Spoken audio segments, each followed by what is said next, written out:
Hello అందరికీ, నేను మీ మౌని. ఈరోజు రెసిపీ వచ్చేసి ఎగ్ సేమియా. ప్రాసెస్లోకి వెళ్ళే ముందు నా ఛానల్ని మీరు మొదటిసారి చూస్తున్నట్టయితే ఒక లైక్ అండ్ సబ్స్క్రైబ్ ఇచ్చి కామెంట్ కూడా చేయండి. ఇప్పుడు ప్రాసెస్లోకి వెళ్దాం. ముందుగా ఒక ప్యాన్ పెట్టుకొని అందులో కొంచెం ఆయిల్ వేసుకొని 1 కప్పు సేమియా వేసుకోవాలి. అది మంచిగా బ్రౌన్ కలర్ వచ్చేదాకా వేగనివ్వాలి. అది బ్రౌన్ కలర్ వచ్చాక మనం ఏ కప్పుతో అయితే సేమియా తీసుకున్నామో అదే కప్పుతో 2 కప్పుల నీళ్లు ఆ సేమియాలో వేసుకోవాలి.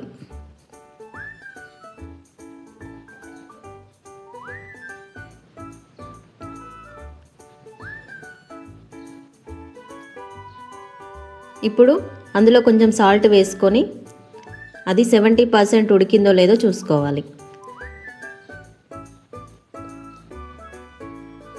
70% ఉడికాక ఒక చిల్లుల గిన్నెలోకి తీసుకొని మంచిగా వడకొట్టుకోవాలి. అందులో కొన్ని చల్లని వాటర్ వేసుకోవాలి, ఎందుకంటే సేమియా మంచిగా విడివిడిగా అయిపోతుంది కాబట్టి. ఇప్పుడు ఒక ప్యాన్ పెట్టుకొని అందులో నేనైతే 2 గుడ్లు కొట్టుకున్నానండి. మీకు నచ్చినన్ని 2, 6, 3 కొట్టుకోండి. 2 గుడ్లు కొట్టుకొని అందులో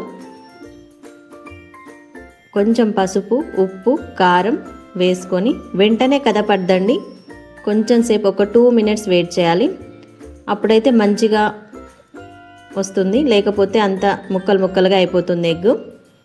నేను చూపిస్తున్న విధంగా కదుపుకోండి.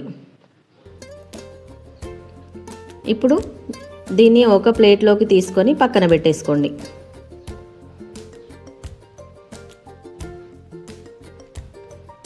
అదే ప్యాన్లో మళ్ళీ కొంచెం ఆయిల్ వేసుకొని ఇప్పుడు నేనైతే ఫస్ట్ కొంచెం ఎల్లిపాయల తురుము వేసుకున్నాను. ఉల్లికాడలు వేసుకోవాలి.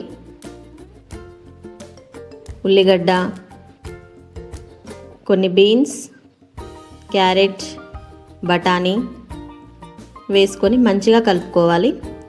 అందులో కొంచెం అల్లం వేసుకొని పచ్చివాసన పోయేదాకా వేగనివ్వాలి.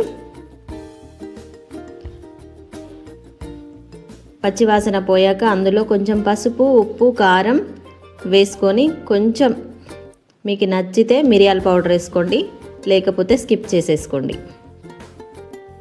అందులో మనం ఇందాక పక్కన పెట్టుకున్న సేమియా తీసుకొని ఇందులో వేసుకోవాలి. చూడండి, పుల్లలు పుల్లలుగా చాలా బాగుందండి. మీరు కూడా ఒక్కసారి ట్రై చేయండి.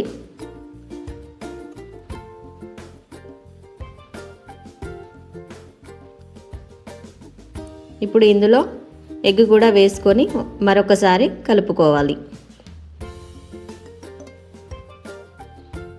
అంతే, ఎగ్ సేమియా రెడీ అయిపోయిందండి. మీరు కూడా ట్రై చేసి కామెంట్ చేయండి.